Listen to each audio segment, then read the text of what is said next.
तुमचं पुन्हा एकदा स्वागत. आपण गप्पा मारतोय सुभाष पाळेकरांसोबत आणि सगळे शेतकरी प्रश्न विचारत आहेत. आत्ता लगेच प्रश्न आलेला आहे केतन वागचौरे यांचा. केतन वागचौरे हे कळसमध्ये असतात, कळस बुद्रुक अहमदनगर जिल्ह्यामध्ये. केतन, तुमचा प्रश्न विचारा. हॅलो. हा केतन. केतन बोला. हॅलो सर, आमचा प्रश्न असा आहे, टोमॅटोसाठी जीवामृतचा वापर कसा करावा आणि जर्सी गायचं जीवामृत केलं चालेल का साहेब? कशामध्ये कशामध्ये केतन? टोमॅटोसाठी जीवामृतचा वापर कसा करावा हो. आणि गावठी गाय नाहीये साहेब आमच्याकडे, मग जर्सी गायांचं जीवामृत चालेल का? त्यात तेवढे जीवाणू असतात का? बरोबर. टोमॅटो पिकावर किंवा संपूर्ण भाजीपाला पिकावरच जीवामृत हे एका एकराला 200 लिटर महिन्यातून 2दा प्रवाही सिंचनातून म्हणजे सिंचनाच्या पाण्यातून द्यायला पाहिजे. आणि जेव्हा टोमॅटोला आपण लावणी करतो त्याच्या आधी एकरी 400 किलो घनजीवामृत शेवटल्या पाळीच्या आधी जमिनीत मिसळून द्यायचं आणि मग पेरणी करायची, लावणी करायची. लावणीनंतर महिन्यातून 2दा 200 लिटर जीवामृत द्यायचं एकरी आणि नंतर त्याच्यावर 9 फवारण्या करायच्या. ते फवारण्या शेड्यूल 3 निश्चित आहे, म्हणजे त्या कीटनाशकसुद्धा आहे आणि जीवामृतसुद्धा आहे आणि आंबट टाकसुद्धा आहे. सुरुवातीला 1 महिन्यानंतर लावणीनंतर 100 लिटर पाण्यामध्ये 5 लिटर जीवामृत देऊन ती फवारणी द्यायची. तिथून 10 दिवसांनी दुसरी फवारणी 100 लिटर निमास्त्र. तिथून 10 दिवसांनी तिसरी फवारणी 100 लिटर पाणी 2.5 लिटर आंबट टाक. तिथून 10 दिवसांनी चौथी फवारणी 150 लिटर पाणी 10 लिटर जीवामृत. तिथून 10 दिवसांनी पाचवी फवारणी 150 लिटर पाणी आणि 5 लिटर दशपर्णी अर्क. आणि तिथून 10 दिवसांनी 6वी फवारणी 150 लिटर पाणी आणि 4 लिटर आंबट टाक. तिथून 10 दिवसांनी 7वी फवारणी 200 लिटर पाणी 20 लिटर जीवामृत. तिथून 10 दिवसांनी 8वी फवारणी 200 लिटर पाणी आणि 6 लिटर दशपर्णी अर्क. आणि तिथून 10 दिवसांनी शेवटली फवारणी 200 लिटर पाणी आणि 5 लिटर आंबट टाक. ह्या फवारण्या तुम्ही करा, आच्छादन करा, जीवामृत द्या. एकदम तुम्हाला सुंदर पीक येईल टमाट्याचं. फक्त एक करा की टमाट्यामध्ये नत्र, हवेतला नत्र घेण्यासाठी कडधान्याचं आंतरपीक घेतलं पाहिजे. ते फार महत्त्वाचं आहे. आणि एकाआड एक सरी काढून त्यात पाणी दिलं पाहिजे आणि ज्या सरीमध्ये पाणी नाही आहे त्या ठिकाणी आच्छादन केलं पाहिजे. एवढं तुम्ही जर केलं तर खूपच सुंदर तुम्हाला टमाटे घेता येतात. राहिला दुसरा प्रश्न तुमचा की जर्सी व्हॅरायटी चालेल का? नाही, जर्सी व्हॅरायटीचं अजिबात चाललं नाही, कारण मी त्याचा अभ्यास केलेला आहे, खूप गहन अभ्यास केलेला आहे. आणि मला दिसून आला आहे की जर्सी व्हॅरायटी गाय नाही आहे, तिचं शेणसुद्धा काही परिणाम देत नाही आहे आणि जर्सी व्हॅरायटीचं दूधसुद्धा मानवी स्वास्थ्याला हानिकारक आहे. हे वैज्ञानिक पातळीवर आता सिद्ध झालेलं आहे. आणि म्हणून जर्सी व्हॅरायटी चालणार नाही. सगळ्यात उत्तम तुमच्या भागातली जी आपली नेहमीची गावरानी गाय आहे खिलार, ती सगळ्यात उत्तम या झिरोबज शेतीसाठी आहे. अतिशय महत्त्वाचा मुद्दा आहे. पण तेवढ्या देशी गायी तेवढ्या उपलब्ध असतात का? हो, हा चांगला प्रश्न आहे. वास्तविक आपल्या भारतामध्ये 335 कोटी एकर जमीन आहे आणि झिरो बजेट शेतीमध्ये माझ्या पद्धतीमध्ये एका गायीपासून 30 एकरची शेती होते.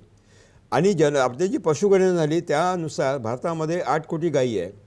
आपल्याला जर संपूर्ण भारतामध्ये झिरो बजेट शेती जर अंमलात आणली केंद्र सरकारनं तर फक्त आपल्याला 4.5 कोटी गायी पाहिजे आहे. आपल्याकडे 8 कोटी गायी आहे, म्हणजे आवश्यकतेच्या दुप्पट गायी आहे. गाय हा प्रश्नच नाही आहे. आणि दुष्काळग्रस्त मराठवाडा विदर्भामध्ये गाय प्रत्येक घरी आहे. बरोबर बरोबर, अगदी अतिशय महत्त्वाचं. राजू पाटील आहेत नांदेडमधून, त्यांना काही विचारायचं आहे. राजू पाटील बोला. हा सर. बोला. हा सर. Hello sir. हा राजू बोला बोला, आवाज ऐकू येतोय. सर, सरांचं मनापासून आम्हाला पण आनंद वाटतो सर, सरांना एवढा मोठा पुरस्कार भेटला एका शेतकऱ्याला. धन्यवाद. धन्यवाद पाटील. Hello sir. धन्यवाद. धन्यवाद. हा सर, आमचं असं आहे सर, मिरचीला. हॅलो. हा मिरची बोला. हा मिरची, टमाटो, आता टमाट्याचा विषय झाला सर, भेंडरू असे भाजी सर कसा वापर केला पाहिजे सर जीवामृतचा?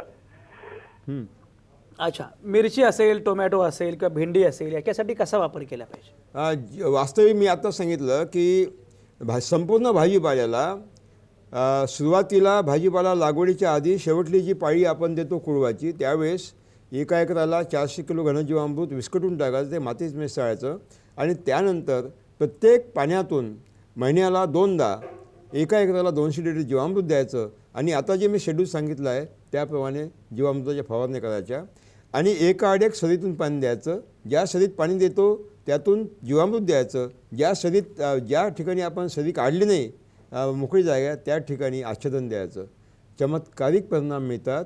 कोणतेही कीड येत नाही, रोग येत नाही. आणि आलेच तर मी शेड्यूल दिला त्याप्रमाणे 10 निरकाचा तुम्ही फवारणी केल्या आणि ही जर शेड्यूल राबवलं तर कोणतीही अडचण तुम्हाला येणार नाही. यशस्वीपणे भाजीपाला तुम्हाला नक्कीच घेता येईल.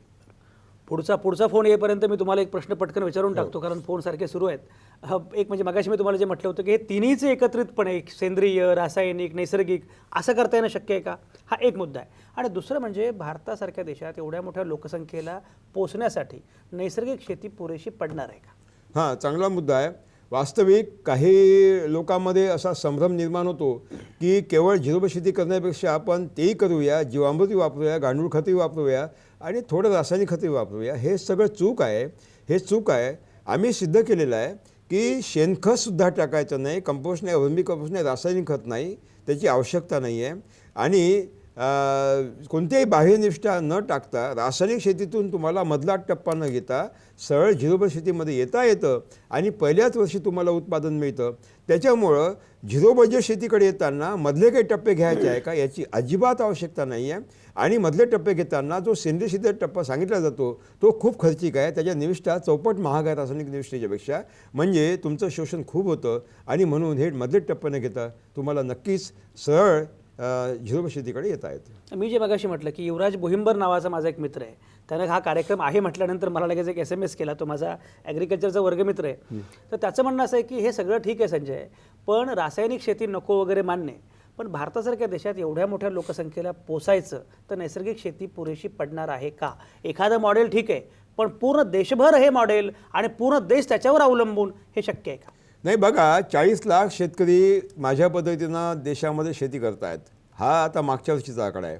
यावर्षी इतकं वेगानं वाढलेलं आहे नवीन तरुण पिढी आल्यामुळं, कदाचित तो 1.5 दुप्पट झाला असेल. म्हणजे सर्व देशाभर आमचे मॉडेल आहे. त्याच्यामुळं ते एका विशिष्ट ठिकाणी नाही आहे. आणि दुसरी गोष्ट, रासायनिक शेतीमध्ये प्रति एकर उत्पादन घटत आहे. आपल्याकडे 35 कोटी एकर जमीन आहे. आपल्याला दुप्पट उत्पादन 50 कोटी मेट्रिक टनाचं टार्गेट दिलेलं आहे प्लॅनिंग कमिशननं. जर रासायनिक शेतीनं उत्पादन घटते तर रासायनिक शेती त्याला पूरक नाही आहे, ते शक्य नाही आहे. मग त्याला पर्याय काय? सेंद्रिय शेतीमध्ये उत्पादन भेटतच नाही, म्हणजे उत्पादन घटतं उलटं. आम्ही सिद्ध केलेलं आहे की झिरो बजेट शेतीमध्ये देशी बियाण्याचं उत्पादन संकरितपेक्षा जास्त मिळते. हे आम्ही सिद्ध केलेलं आहे. इवन बीटी कापसाच्या पेक्षा देशी बियाण्याचं कापसाचं उत्पादन आम्ही जास्त घेतलेलं आहे झिरो शेतीमध्ये. म्हणजे आम्ही सिद्ध केलेलं आहे की आज जो अन्नधान्य असुरक्षा सगळ्या जगभर गाजते आहे, त्याला जर काही एखादं सोल्युशन असेल तर ते झिरो बजेट शेतीच आहे. याच्याशिवाय दुसरा पर्याय नाही. जर कोणाकडे हा पर्याय बरोबर ही सगळी चर्चा आपण करत राहू. जिंतूरहून विजय पाटील जे आहेत ते आता फोनवर आहेत. विजय पाटील, बोला. नमस्कार साहेब. नमस्कार. मी मराठवाड्यातून जिंतूरमधून बोलतोय. आमच्या भागात ना पाऊसच पडत नाही, तर झिरो बजेट शेती कशी करायची? नाही, बघा, माझ्या तंत्रामध्ये आम्ही सिद्ध केलेलं आहे की रासायनिक शेतीच्या तुलनेमध्ये आणि सेंद्रिय शेतीच्या तुलनेमध्ये फक्त 10% पाणी पाहिजे, 10% वीज पाहिजे आणि 90% पाण्याची बचत आहे, 90% विजेची बचत आहे. तुम्ही साम टीव्हीनीच यूट्यूबवर अपलोड केलेल्या ज्या काही व्हिडिओज आहेत ते डाउनलोड करून बघा. तुम्हाला दिसेल की मराठवाड्याच्या दुष्काळग्रस्त भागामध्ये जिथं प्यायला पाणी नाही त्या ठिकाणी रासायनिक शेतीची पिकं वाढलेली आहेत. फक्त झिरो शेतीची पिकं उभे आहेत. तुमच्या जिंतूर जिल्ह्यामध्ये आमचे मॉडेल आहे, अतिशय उत्तम काम करत आहेत. फक्त एकच आहे की बी पेरणीच्या वेळेस उगवणी इतका ओलावा पाहिजे आणि उगवण यशस्वीपणे झाली आणि मुळ्यांनी जमिनीमध्ये विस्तार केला की मग जमिनीतलं पाणी फार कमी असलं तरी चालते, कारण आम्ही हवेतलं पाणी जास्त घेतो आणि जमिनीतलं पाणी कमी घेतो. अतिशय महत्त्वाची मांडणी आहे. मगाशी आपण बोलत होतो की हे सगळं जे आहे हे मुळामध्ये सगळ्यांना पुरेसं पडण्यासाठी रासायनिक शेती आवश्यक आहे असं म्हटलं गेलं. आणि तुम्ही पण त्याच कालावधीमध्ये BSc ॲग्रिकल्चर केलं, त्याच काळात तुम्ही प्रत्यक्ष शेती करायला सुरुवात केली. आता सगळ्या लोकसंख्येला पुरेसं पडण्यासाठी नैसर्गिक शेतीचं जे मॉडेल आहे त्यासाठी मुळामध्ये काय काय धोरणात्मक काय बदल झाले पाहिजेत असं वाटतं? मला वाटतं धोरणामध्ये 2-3 बदल झाले पाहिजे. मला माहीत आहे की केंद्र सरकार एकदमच कोणती पॉलिसी रद्द करू शकत नाही, पण पर्याय उभा करू शकतो. आणि म्हणून मागच्या काही महिन्याआधी दिल्लीला राधामोहन सिंगजी जे कृषी मंत्री आहे केंद्रीय, त्यांच्याशी माझी बोलणी झाली आणि त्यांना एक प्रस्ताव दिला. त्यांनी मागितला की सर आम्हाला एक प्रस्ताव पाहिजे. मी त्यांना प्रस्ताव दिला की तुमचं रासायनिक चालू द्या, सेंद्रिय चालू द्या, असं मी म्हणणार नाही की तुम्ही बंद करा, पण झिरोवर शेतीसाठी एका ब्लॉकमध्ये एक गाव निवडा आणि त्या गावामध्ये झिरोवर शेतीचे मॉडेल उभे करा. बाकीच्या गावामध्ये तुमचं चालू द्या. पण काय होईल, एका ब्लॉकमधल्या एका गावामध्ये जेव्हा हे मॉडेल उभे होतील त्या ब्लॉकचे सगळे शेतकरी जाऊन बघतील, सिंग इज बिलिव्हिंग, आणि जेव्हा बघतील तेव्हा ते करायला लागतील. अगदी खरं. आणि म्हणून हे प्रस्ताव मी केंद्र सरकारला दिलेला आहे. आणि त्यांनी ते भागवत वैद्य आहेत आपल्यासोबत. भागवत वैद्यांना काहीतरी विचारायचं आहे. भागवत वैद्य बोला. हा, नमस्कार. नमस्कार. नमस्कार. Hello, Palekar sir. हो, पाळेकर सर, तुम्हाला तुमचं अभिनंदन करतो. हो, हा, नमस्कार. मिळाला, धन्यवाद. तुम्हाला अभिनंदन करतो. मी वैद्य भागवत, अकोले, नगर जिल्हा. हो. तर मी डाळिंबाची शेती सुरू केलेली आहे आता. हम्म. तर आम्ही आता 2 पिकं घेतलेली आहेत. एक नोव्हेंबरला पानगळ केली, त्याला आता साधारणपणे 150, 200, 300 पर्यंत सेटिंग झालेले, अजून फुल निघतोय. हम्म. आणि दुसऱ्या प्लॉटचे 1 जानेवारीला पानगळ केले, परंतु थंडीमुळे त्याला उशिरा फुटवा निघालाय. हो. आणि नर फुलाचं प्रमाण त्याला जास्त वाटतंय. दोन्ही प्लॉटला एकरी पानगळीच्या अगोदर 5-5 लिटर ड्रिपर खारे आणि 5 लिटर झाडाभोवती टाकलेलं आहे जीवामृत. हम्म. आणि बाकीचे आपल्या शेड्यूल प्रमाणे आम्ही सुरू केलेलं आहे. आच्छादन दिलं का? आच्छादन दिलेलं आहे. आणि एकाला ज्याची फुल निघून राहिले त्याला दिलं, जमीन काळी म्हणून दिलं नाही त्याला अजून. बरं. आणि सावलीसाठी शेवगा घेतलाय का? भागीनाथ भाऊ जाधव आणि रमेश लबडे येतात, त्यांचं मार्गदर्शन असतो आम्ही. बरं. आमच्या सूचना काय, आम्हाला आम्ही काय करावं आणखी त्याच्यामध्ये? त्याला दोन महत्त्वाच्या गोष्टी आहे हा. की थंडीच्या दिवसामध्ये जर आपलं आच्छादन व्यवस्थित असलं हा. आणि चवळीसारखं आंतरपीक घेतलं हा. तर जमिनीमध्ये ह्युमस निर्माण होतो. बरं. आणि तो ह्युमस काय करतो की जमिनीच्या वरच्या हवेतली उष्णता वाढवतो. 5 ते 6% सेंटीग्रेड तापमान वाढल्यामुळं थंडीच्या लाटेपासून आपल्या पिकाचं संरक्षण होतं. उलट उन्हाळ्यामध्ये तापमान घट्ट 5 ते 6 डिग्री सेंटीग्रेड आणि ज्या उष्णतेच्या ते लाटा आहेत त्यापासून आपलं पीक वाचतं. आणि म्हणून मी तुम्हाला म्हणतो की तुम्ही आच्छादनसोबत जीवामृत सतत द्या, म्हणजे ह्युमस तयार होईल आणि आपलं पीक या दोन्ही संकटापासून वाचेल. दुसरी गोष्ट, डाळिंबाच्या पानांना सूर्यप्रकाशाची तीव्रता संपूर्ण चालत नाही, त्यांना थोडी सावली पाहिजे. संपूर्ण सूर्यप्रकाशामध्ये 8,000 ते 10,000 12,000 फूट कॅन्डल्सपर्यंतसुद्धा सूर्यप्रकाश तीव्रता असते. डाळिंबाच्या पानांना फक्त 5,000 ते 7,000 फूट कॅन्डल पाहिजे, म्हणजे त्यांना हलणारी सावली पाहिजे. सावली ऊन असा खेळ पाहिजे. आणि म्हणून मी सांगितलं होतं की 2 डाळिंबाच्यामध्ये शेवगा घ्या. डाळिंबाच्या 2 फूट उंचीपर्यंत, म्हणजे शेंड्याच्या 2 फूट उंचापर्यंत त्याच्या फांद्या छाटत राहा. 2 फुटावर त्या फांद्या वाढू द्या, म्हणजे डाळिंबाच्या पानांना लागणारी ऊन सावलीचा खेळ हा उपयुक्त ठरेल, तो त्याला मिळेल. आणि मग डाळिंबाची पानं सक्षमपणे 10 तास काम करतील. जर त्याला सावली ऊन दिली नाही तुम्ही तर ते 10 तासातून 5 तास काम करत नाही. एका चौरस फुटाला एका दिवसाला 4.5 ग्रॅम अन्नातून जे निर्मिती करते पान, त्यातून 2.25 ग्रॅम तुम्हाला टनेज मिळतं. आणि जर 5 तास त्यांनी झोपा काढल्या तर उत्पादन घटणार आहे. आणि म्हणून माझी सूचना आहे की ताबडतोब तुम्ही 2 झाडाच्या मध्ये एक शेवगा लावा आणि आच्छादन वाढवा आणि जीवामृत सतत जास्त द्या. आणि दुसरी गोष्ट, जीवामृताच्या फवारण्या करा. आणि चवळी किंवा हुलगा, चवळी आणि कुळीथ किंवा मटकी याचं तुम्ही आंतरपीक घ्या. ती जमीन झाकून काढते वेगानं, एक आच्छादन होतं सजीव, आणि नायट्रोजन फिक्सर आहे, हवेतला नत्र घेऊन मुळ्यांना उपलब्ध करून देतं.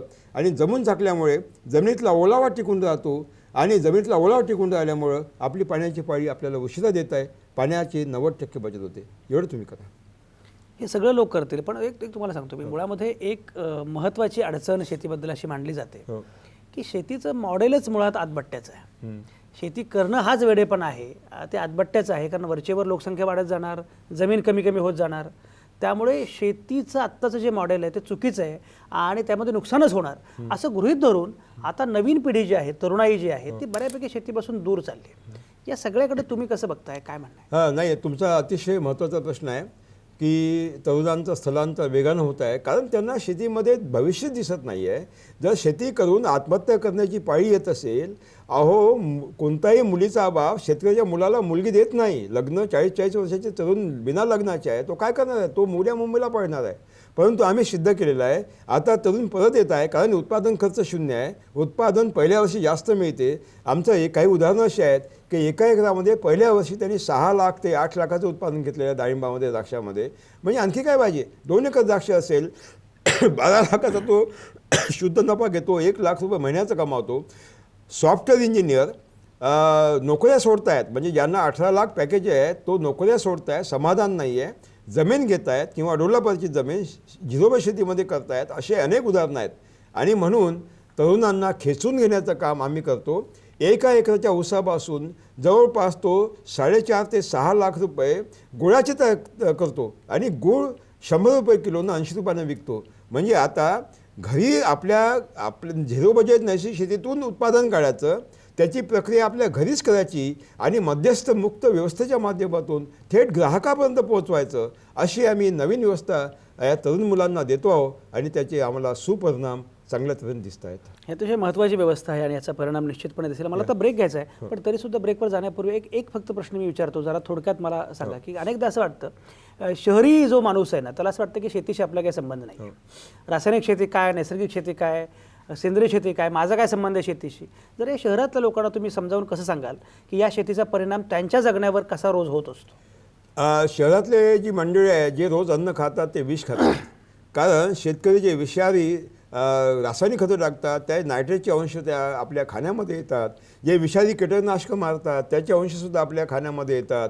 सेंद्रिय शेतीमध्ये गांडूळ खतामधून कॅडमियम, आर्सेनिक सारखे अतिशय खतरनाक हेवी मेटल्स आपल्या शरीरात येतात आणि हे सगळे शरीरात विष बनल्यामुळं आपली प्रतिकारशक्ती घटते आणि मग कॅन्सर, डायबिटीस, हार्ट अटॅकसारख्या बिमाऱ्याने प्रचंड प्रमाणात लोक मरत आहेत. याला कारण हेच आहे, पूर्वी हे रोग नव्हते, आता प्रचंड वाढले.